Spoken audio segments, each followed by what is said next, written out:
Amen. God bless you. You could take your seat.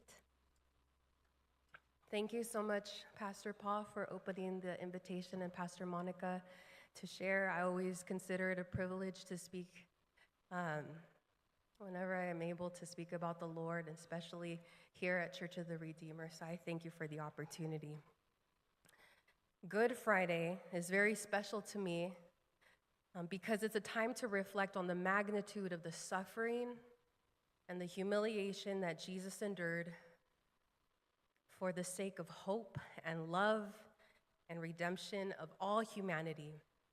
All of us here in this room today, all of our family members, every single person that we encounter, for everyone. And so this day humbles me. And on Good Friday, I especially like to reflect on the order, someone say order, on the order in which Jesus said his final 7 sayings. Because these words and the way that he said it and when he said it reveal his heart.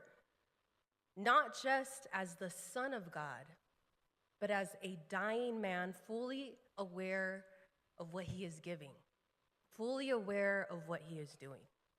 We just heard the first words, which were the theme of forgiveness. Father, forgive them, for they know not what they're doing. Even in pain, Jesus is extending grace. We are the first ones that he thinks about. The second saying are words of hope. Today you will be with me in paradise. Jesus is giving us, all humanity, an assurance of eternity, of what is to come. These two are not about Jesus. He is speaking directly about us. And now we arrive to the third saying, words of beholding, and beholding means look closely. This matters. In John 19:26-27, it states, when Jesus saw his mother there and the disciple whom he loved, John the beloved, he said, woman, behold your son. Then he said to the disciple, behold your mother. And from that time on, this disciple took her into his home. And in the middle of the crucifixion, Jesus pauses. And he doesn't ask for anything, but instead he gives something. Imagine the condition that Jesus is in. And what does he think about? For the first 3 sayings, who does he think about? Us. He gives. And notice here that Jesus speaks out not in anger, not in despair, but he speaks out of love and concern and compassion. For who? For us.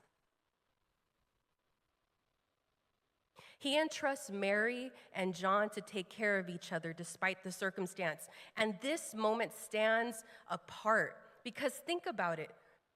When you are approaching the end of your life, you know that the last words that you say or anyone says matters.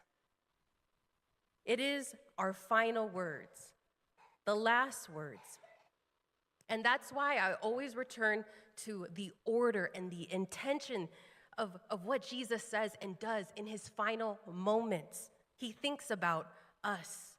This is a call to care for one another.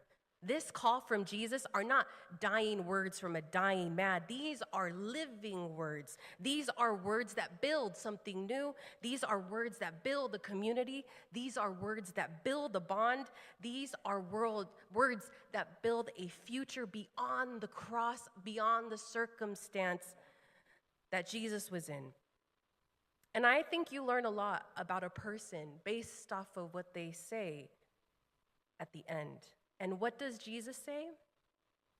To take care of one another, to love one another, that we don't need to walk this path in life alone. We need each other.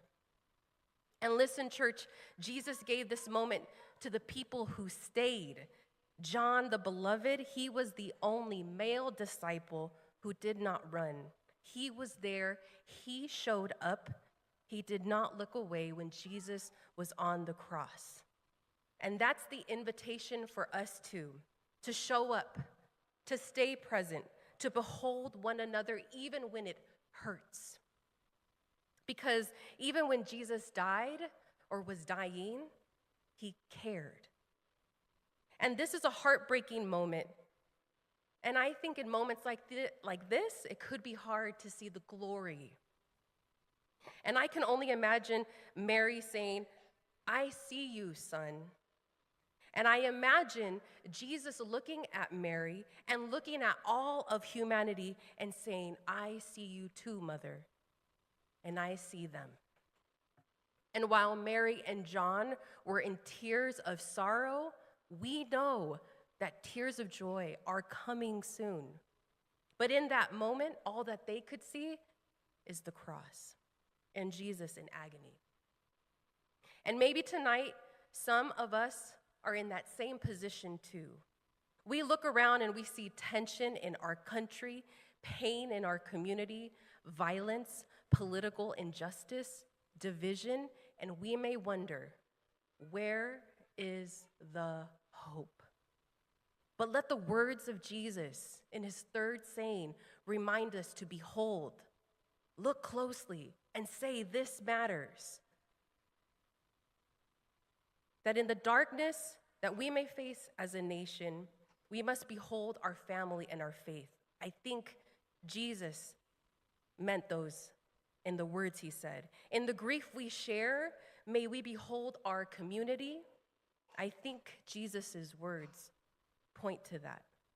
In waiting through the endurance that we have, we must behold hope together. I think Jesus meant that. And in the chaos of life, we must behold God. I think Jesus meant that.